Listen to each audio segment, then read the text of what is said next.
Hello, everyone. I'm Dominique Johnson Lindsay, and I want to welcome you to the Active Listener podcast by Lightspeed. As a lifelong learner and the daughter of a Navy veteran who became an elementary school teacher, education and service are in my DNA. This foundation, paired with my love of technology, led me to these conversations with remarkable minds shaping the K 12 landscape. Join us as we amplify these vital voices and explore how active listening remains foundational to educational excellence. Whether you're an educator, administrator, or someone passionate about the future of education, there's something here for you to learn. So thank you everyone for joining us again for another episode of the Active Listener podcast. Today I have a very special guest. So I have Amber Reynolds. She is a physical education teacher at Summit View Elementary. I want to dive into all the great things she is doing in Douglas County in Colorado. But before we get started, Amber, I'd love for you to just introduce yourself and tell us a little bit about your background. Hi, yes. So Amber Reynolds. I am a PE teacher and I've been teaching for 20 years. I taught in the classroom for 8 years and then PE for 12. It is a dream job for sure. I'm married to my amazing husband, Brian, and I have one awesome daughter who's 13 named Harper. Okay, perfect. So, first of all, let's talk about this transition of going from being a teacher in the classroom to being a PE teacher. How did that happen? And specifically, what drew you to want to do it? So I always knew I wanted to be a teacher, like play teacher growing up. But when I was in college doing my student teaching, I actually did it in New Zealand through my school. And half of the group that was there for my school was going to be a PE teacher. And I was like, what? That is so cool. I never even thought of doing that. So I was like, well, whatever. I think I lost my opportunities. So I ended up becoming a teacher, loved it. I taught third and fourth grade, but I became really good friends with the PE teacher at my school. And I was like, you know what? I think I'm going to try this. So they kind of helped me of like what I needed to study to take the test, and took the test and passed. And I've been teaching PE ever since. Oh, perfect, perfect. So, we all know PE as that, fun time. I think that's where the kids most look for. It's so funny when people like don't like school, they kind of always say they still like Yeah. PE. Um, So with the 12-year, career over in the PE side as well as the 8 years prior, what kind of changes have you seen as far as kids in PE specifically? Because we know today's kids do a lot of digital activities. They like to be. So talk to me about what kids are like when they come to the gym. Yes. I mean, I will say, I do think the kids love PE. It's a wonderful way for them to be active, have fun, play games, music's, there's music playing. So it's just different. When they're in the classroom, it's quiet, they're learning, they're reading math. And, some kiddos aren't great at academics, and sometimes sports is where they can shine. So it has been wonderful to see. I love that I get to see every kid in the whole entire school and I get to make an impact on every student. But I will say, because when they're at school and because they only get so much PE, they are full in. They love it. They are from start to finish. Once they walk in that door till they walk out, they all leave sweating, red faces because they are moving, which is wonderful. Okay, so tell me what you think is the top maybe 1 to 2 activities that literally every kid pretty much, even like the kid that's just like kind of like, Oh my gosh. Well, if I was to say pick a game of your choice, they would all say, could you guess what they would say? no. I'm Okay. like, I don't know. When I was in school, it was definitely like the little parachute thing. And I feel But they all love dodgeball. Dodgeball is a favorite, and it's just because we play with the foam balls. We play like waist and below, so it's not like where it hurts any of the kids. It's for fun, and I play with them, and I think they love where they get to throw balls at their teacher. They think that's fun, so that's their favorite for sure. gotcha.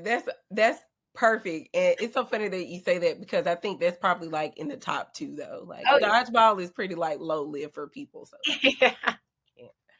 yeah. So talking about that though, that makes me just think across the board, most of the time there's an element of competitiveness that comes with, participating in physical education activities. So how do you balance that with kind of like the confidence that kids need to just want to play when they may struggle with like, having those like skills, those almost like motor skills to be successful in games like that. Yeah, that is definitely one of the biggest things that I see because I have a lot of wonderful athletes that I teach. Like they are very athletic, and then I have those and that aren't, and they don't play outside sports, and that's okay. And so, something that I teach right away when they come into my gym is like, we're all going to be a winner and we're all going to be a loser, and that's okay if we lose a game. That's part of life, that you lose, and losing with grace and winning with grace. And I really encourage positive sportsmanship. I mean, just today, I was teaching and there was a final two, and when the boy won, he went right away and he high-fived the girl and he said, great game. And I really try to encourage that. And I tell them, when you walk out of my gym, you don't get a ribbon, you don't get a medal, you don't get a trophy. It's just like, hey, you felt good, you won, and that's it. And so it's okay if you lose too. Gotcha. I think that's so important, and it kind of brings up a topic that I know is really big right now in education, and that's social emotional learning, because I feel like across the board, um, more districts are trying to tap into make sure that kids have that good well-being mentally as well as the academic side. So can you talk to me a little bit about what other kind of SEL strategies you kind of implement in your gym? Yes, I always try to meet the kids like where they're at, and I always say like challenge by choice. So if today we were playing a game and if you get tagged, I say go out and do 5 push-ups. If push-ups are hard, I give them options. You can do regular push-ups, you could do knee push-ups, you could do wall push-ups, just so they all feel confident and it's not something that they can't do. The kids are really comfortable talking to me. If there's a game or a teammate or someone they're not comfortable playing with, they come and talk to me and we try to like brainstorm a solution that would be, that would still meet their needs, but they're still being active and playing. Gotcha. So based on your experience and just thinking through all of the different changes that you may have seen in your career, if you could go back and kind of redesign what they teach to prepare PE teachers to come into, the gym, what would you kind of change or add based on your experience? So, whenever I was taking the test to become a PE teacher, a lot of it was like kinesthetics, like what muscle is this? And if you are turning your arm and what muscle are you using? And yes, it's important to know, but I feel like the biggest two things that help be a successful PE teacher are one, like building relationships with the kids and teaching the teachers. Like that is like, if you have a bond and a relationship with those students, they'll listen to everything and they'll respect you and they'll want to do what you're doing. And then the other one is classroom management. And I think too, building relationships helps with your classroom management, but having classroom management really will help have a successful, learning academic time as well. Gotcha. So, of course, I know you do amazing things every day. In your gym and classroom, but I know you do something so great outside of work, which is kind of how I found you. You know, I'll just give the listeners a gist of it before I let you tell your own story. And that was, we are always thinking through all these different themes that are happening in K-12. And so something that kept coming up is definitely like inclusion and equity. Inclusion and equity is something we strive to put a bow around as far as like audio in the classroom and understanding what that means. They're like, oh, it's a great PE teacher that's doing her own thing with a nonprofit. And I'm like, oh my gosh, she's a teacher and she has this amazing nonprofit. I have to talk to her about it. So, to get it started, kind of explain to our listeners what the nonprofit is and then explain why you even started it. Yes. So I have a daughter with special needs. She's 13. She has a rare syndrome, Okur Chung neurodevelopmental syndrome, and autism. So she's one of 180 in the world with this rare syndrome. And she's nonverbal, developmentally delayed. So my passion is children with special needs. And that's why I'm very passionate about inclusion in my gym, but also outside of my gym. I co-founded a nonprofit called Colorado Mama Tribe. We have 400 members in our group around Colorado of moms with children with special needs. And we do several things for the moms. We do once a month respite get-togethers. We do park play dates once a month. We have therapy that we offer to our moms. We have dad groups, and inside of our group, the dads get together too for dad events, and really just try to help those moms who are feeling like lonely, alone, have questions in any way that we can. Gotcha. So in this group, I'm sure you see a lot. What's kind of the number one piece of feedback that you've received from people that have experienced the group as far as their takeaway from it? Finding community. When you have a child with special needs, it's like you feel alone, you feel lonely. And especially like my daughter, she's my only child. So a lot of a lot of parents have children with also that are like neurotypical. But feeling like a community of like other moms who just get it, that you're not alone, other people who you can talk to about doctors or your child if they're not doing something or they are doing something. And it just, yeah, it's been tremendous. I mean, for myself included, like it has brought me so much joy whenever I felt so alone and isolated to know that there have 400 women in the same shoes as me. Gotcha. So another thing that comes up is a lot of times when you have these shared experiences with other people, you learn you kind of learn from them like these tips and traits. And I would think one thing that comes to mind, especially with you working in the K-12 space, is advocacy in the schools. I know for a lot of people, I've had my own personal experiences through, family members and stuff, that they have to do a lot of advocacy in the school. So how do you kind of, I guess the question is almost like, how do you help parents navigate that inside of your group? As well as what kind of things do you see that people may come to you to advocate for, and you kind of say like, oh, I understand, I get it. Yeah, I mean, unfortunately, public school system is hard. I'm a public school teacher and it's hard, to give all the services we possibly can to the kiddos. And so I have had, a lot of parents who are frustrated or feeling a certain way. And so I try to encourage them of talking to their teachers or their principal, really talking about inclusion and making sure their child is included throughout the school. I've started best buddies at my school. And so we have like one-to-one friendships where kids are paired with our special needs kiddos to build those natural friendships. And I've helped moms too of like with best buddies of how to get that going at other schools and yeah, advocacy. And, I'm really, my biggest thing here as a teacher is making sure that if I have a special needs kiddo come in, they're not just sitting in a corner. Like they are included. They're like everybody else. They're going to play the game like everybody else.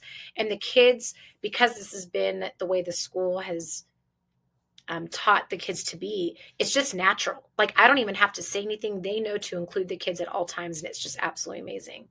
Good, good. That's so good. I'm glad, to see how we move more towards this. It definitely wasn't always like that. And No. I think the K-12 side of things, we've just awakened to like they can participate, and it's a great experience for them as well as the other kids. There's so much that comes out of them just being in this, regular environment that is good for everybody. So Absolutely. It's made a huge impact on other kids and teachers as well. So, in thinking through, I know you talked about like, we have them join in. Are there any specific things that you do to kind of promote the inclusiveness, whether it's the way that you prepare the other kids or just things that you say, or tools that you even use, maybe? Yeah, I mean, luckily the kids are pretty great at it at this point, but I just always try to make a point to say like make sure, when we're playing tag that we tag our friends and let them tag you or, like today we were playing soccer and I said make sure to give the student the ball and let them kick it to you. And even though it was a time game, like I would pause the clock so like they would have time to play where the other kids weren't like, oh my gosh, well that's not fair. Our time is, running off the clock. So just really encouraging it. Those and it's become kind of natural. I kind of don't have to do as much now. Perfect, perfect. So, last question is just related to looking ahead. I think there's so many great things going on right now, and one of the things I always love to ask anybody that comes on the podcast is, what do you think the vision for the future in your gym as well as just K-12 as a whole, what do you think it looks like? So what kind of initiatives do you see on the forefront? What kind of things are you excited to see? What kind of things do you even have concerns about?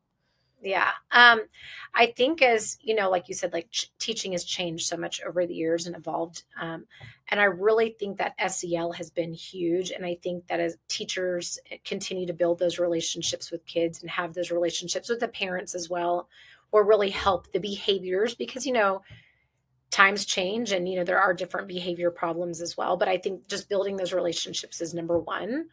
Um, Challenges. I mean, I think for me, something that I am passionate too is that the kids get that movement time and get PE time. And I always hope that PE will always be like a necessity and a priority in all schools and where they get that time of movement and playtime.